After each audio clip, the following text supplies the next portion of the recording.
Abdoulaye Diop, vous êtes le ministre des Affaires étrangères du Mali. Merci infiniment d'avoir accepté de répondre à mes questions pour RT en français. Merci à vous. Merci infiniment, un plaisir. Alors, comment se porte l'Alliance des États du Sahel? C'est une question que je vous pose parce que vous venez justement de participer à un panel dans le cadre du forum Crans-Montana, ici à Bruxelles, un forum qui est consacré à des questions internationales, des questions stratégiques, notamment liées au continent africain.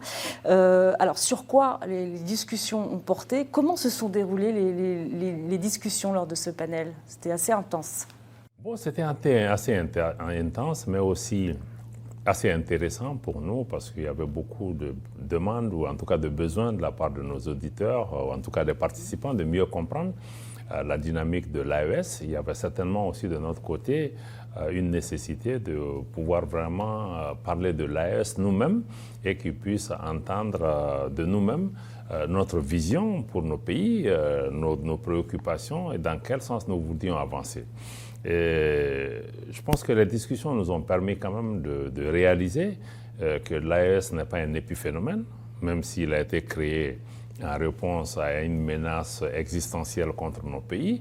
Et ceci est aujourd'hui utilisé comme une opportunité pour renforcer le travail en commun pour la sécurisation de nos pays. Et ça commence à donner des résultats probants sur le terrain.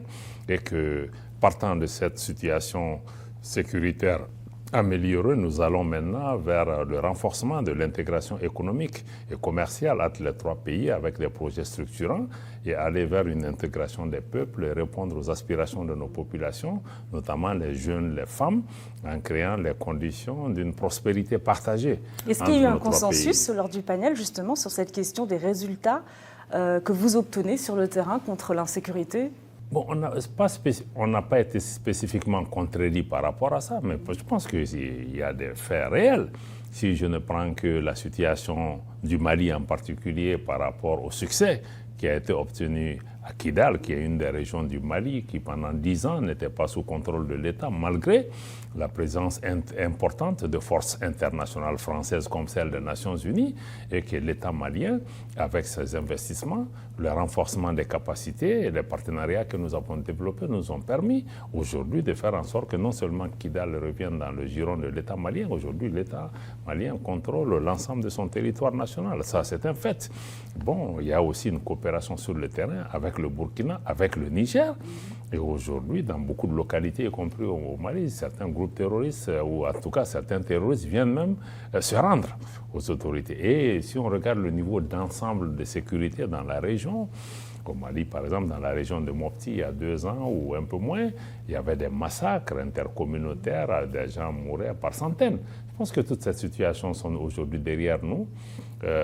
Il y a eu des échanges par rapport à ça. Consensus, c'était une discussion pour se comprendre. Je ne pense pas qu'on avait besoin d'arriver à un consensus, mais à la fin, je pense que notre message principal, c'était que vraiment ce qui est en cours est beaucoup plus sérieux que les gens ne pensent. Et quand je me réfère aux conclusions du modérateur, je pense qu'il a accepté avec nous qu'il vaut mieux que les acteurs extérieurs regardent avec un plus grand sérieux ce qui se passe au niveau de l'espace de l'Alliance des États du Sahel, parce qu'il est profond, parce qu'il est sérieux, et qu'il est bon qu'on puisse vraiment l'analyser avec objectivité, parce que c'est une nouvelle donne géopolitique, voilà, qui redessine les cartes dans la région, qu'on l'aime ou qu'on ne l'aime pas. Est-ce que vous avez eu justement à vous justifier sur la réponse globale contre l'insécurité que vous évoquez avec vos partenaires de l'AES et d'autres partenaires ? Dans quel sens lors de ce panel, est-ce que vous avez eu justement à détailler cette réponse globale que vous apportez ? Bon, nous en avons parlé. Nous avons expliqué aux uns et aux autres que même par rapport au partenariat que nous, Mali, ou en tout cas le Niger et le Burkina, nous n'avons pas de préférence particulière en termes de partenariat, mais nous cherchons l'efficacité. Et que pour nos pays, si on prend le cas de la Russie en particulier, pour le Mali, le choix a été parce que la Russie répondait à nos besoins, à nos préoccupations et à la diligence qui était requise pour avoir des armes adéquates pour pouvoir lutter contre le terrorisme. Et que, par exemple, avec l'Union européenne, nous avons pris l'exemple de l'EUTM, la mission de formation de l'Union européenne, dans l'exécution duquel nous avons demandé que ça puisse changer, qu'on avait un programme qui va sur le binôme train and équipe, c'est-à-dire former et équiper. Et pendant des années, vous savez, l'EUTM, sa formation sur le terrain au Mali, l'armée malienne était même obligée d'amener ses propres munitions. Et l'Union européenne nous a fait savoir qu'elle ne peut pas donner d'armement létal. Et quand la guerre a éclaté en Ukraine, tout ça, ça a volé en éclats. Et on a déversé des armes létales dans cette zone. Et on s'est interrogé, est-ce que la vie humaine en Ukraine a la même valeur que la vie humaine au Sahel? Donc, tous ces jours, nous avons dit que ce sont ces incohérences qui nous ont amenés à nous tourner vers des partenaires qui sont en mesure de répondre à nos demandes parce que nous faisons face à des menaces existentielles de groupes terroristes violents qu'on ne peut pas combattre avec des bâtons. Donc, il est nécessaire que nos partenaires sortent un peu souvent des schémas de deux poids, deux mesures, ou en tout cas de double langage face à des situations qu'on puisse regarder. Mais dans tous les cas, notre appréciation est claire. L'avenir de nos pays ne se décidera pas à Washington, à Paris ou même à New York. C'est entre les mains de nos populations, c'est entre nos mains. Et nous devons compter sur nous-mêmes. Ça ne veut pas dire que nous n'allons pas travailler avec d'autres, mais le secours viendra d'abord de nous-mêmes et ensuite nous allons voir les termes sur lesquels nous allons travailler avec les autres. Nous sommes ouverts à tous les pays, mais même dans l'exploitation des ressources, que ce soit minières, des ressources naturelles et autres de nos pays, il faut que ça se fasse sur des termes qui bénéficient d'abord à nos populations, qui s'inscrivent dans le cadre de la transformation structurelle de nos économies, c'est-à-dire aussi le coton, si on le transformait dans nos pays, nos ressources minières aussi, on n'a pas à les exporter de façon brute. S'il y avait cette transformation, ça créerait plus d'emplois. Ça éviterait que nos jeunes gens soient attirés dans le groupe terroriste sur la voie de la migration ou dans les rues pour contester les régimes politiques. Donc vous avez abordé la question de la transformation des économies du Sahel également. Absolument, c'était une dimension essentielle parce que nous avons dénoncé le fait que, ou en tout cas une des aspirations de l'AES, c'est de sortir du modèle économique post- ou néocolonial qui est en place et qui ne créait pas des conditions nécessaires. Autant nous demandons la souveraineté politique, nous pensons qu'il est important qu'il y ait une souveraineté économique qui rabat les cartes des discussions avec les partenaires pour qu'on puisse aller d'égal à égal et aller dans les partenariats gagnant-gagnant. Et est-ce que la question du retrait des pays de l'AES, de la CEDEAO, a été abordée lors de ce panel? Bon, cette question a été abordée. Nous avons été suffisamment clairs dans les échanges pour expliquer les conditions dans lesquelles ceci s'est passé. Et ce que nous dénoncions à l'époque, c'était surtout la propension de ces organisations d'abord à prendre des sanctions illégales et illégitimes contre les populations parce que dans le cas de la CEDEAO, la fermeture des frontières, on l'a dit, on le redit, n'existe dans aucun document. Dans le cadre de l'Union économique et monétaire ouest-africaine, les sanctions financières qui ont été prises par la Banque centrale des États de l'Afrique de l'Ouest à travers vraiment j'allais dire même la prise de contrôle des avoirs financiers de nos États n'est prévue aussi dans aucun texte par rapport à ça. Donc nous avons dit que bon, ce sont ces mesures qui étaient illégales qui ont été utilisées. Et pire, nous pensons que les sanctions qui ont été prises ne visaient pas nécessairement même le retour à l'ordre constitutionnel. L'objectif recherché, c'était vraiment de punir les populations, d'en faire des boucliers humains, et en sanctionnant ces populations, qu'elles allaient pouvoir se lever contre les régimes qui sont en place et qu'on puisse arriver à un renversement de ces régimes. Donc c'est toutes ces questions et le fait aussi que nous avons rappelé ce qui a vraiment été le point culminant, c'est la menace d'intervention militaire au Niger, un des États membres de l'organisation sous injonction étrangère qui allait créer un désordre dans la région.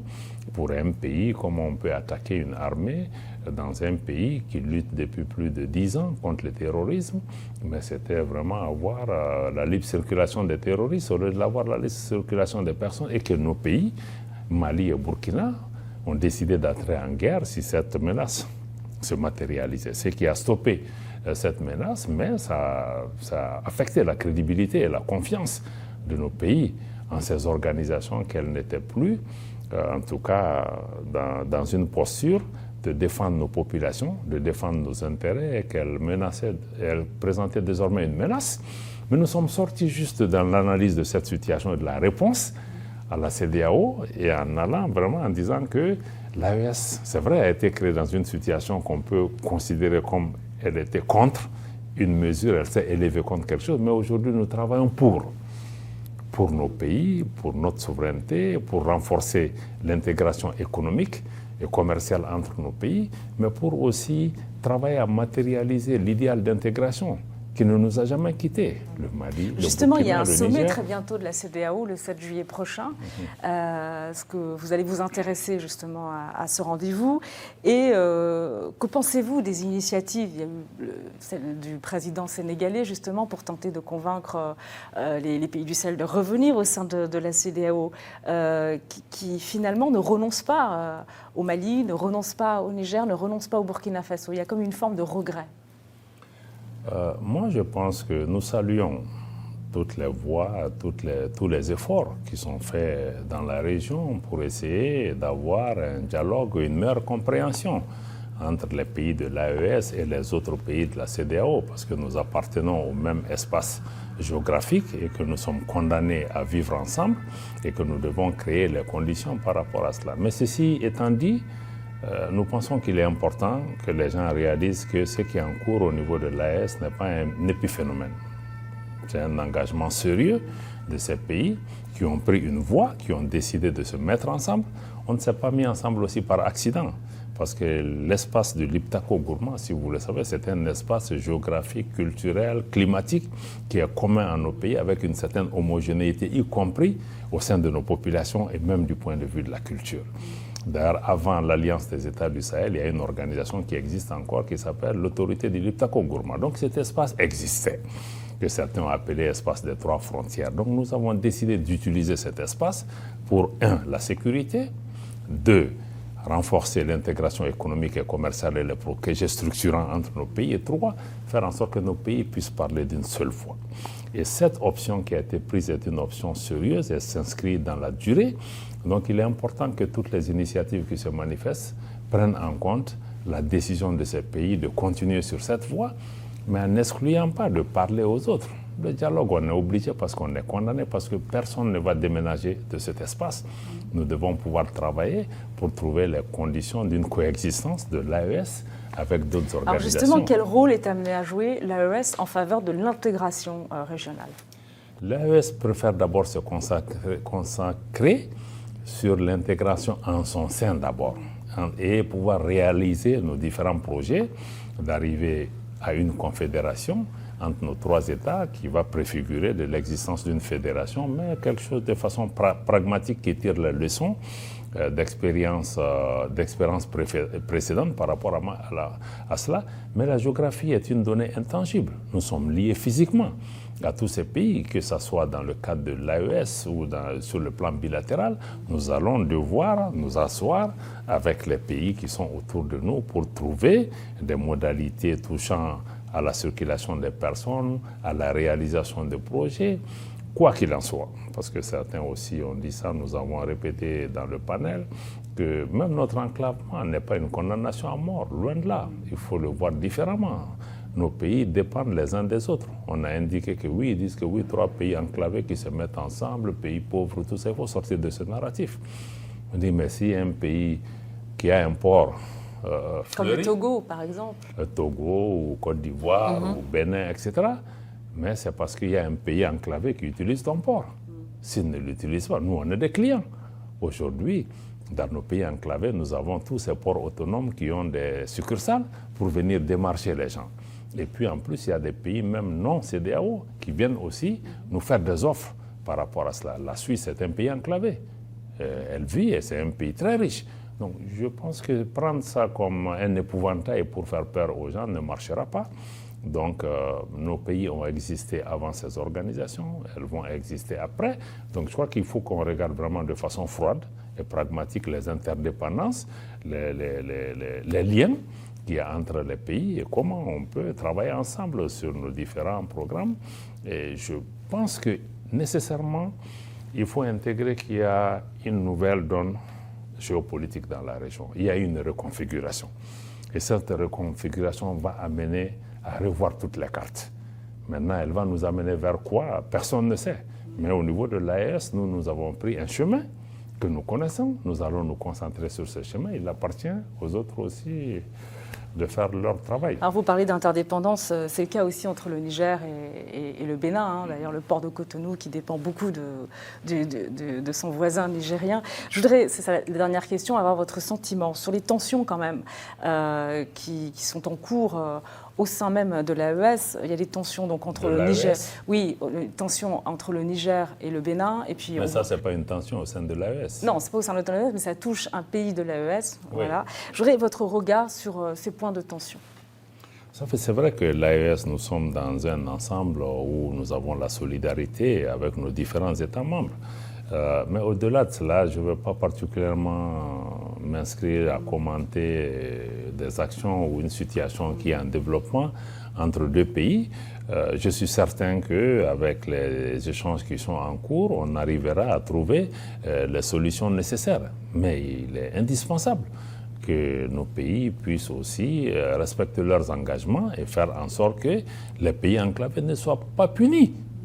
Parce qu'il y a même des conventions internationales qui quand même donnent le droit à des pays enclavés d'avoir un certain nombre d'accès qui doivent pouvoir être facilités. Bon, maintenant il y a des incidents, il y a une tension entre les deux pays, il y a des échanges qui sont en cours. Je suis certain que ça va être surmonté. Mais quoi qu'il en soit, l'option que les pays de l'AES ont prise, personne ne va nous dissuader par rapport à ces efforts. Donc, je pense que nous devons mettre plutôt l'accent sur cela. Nous allons pouvoir travailler ensemble pour transformer notre continentalité en opportunité et travailler avec tous les partenaires. Aucun pays ne doit pouvoir faire de chantage contre nos pays à cause de notre situation d'enclavement. Merci beaucoup, Abdoulaye Diop, ministre des Affaires étrangères du Mali. Merci.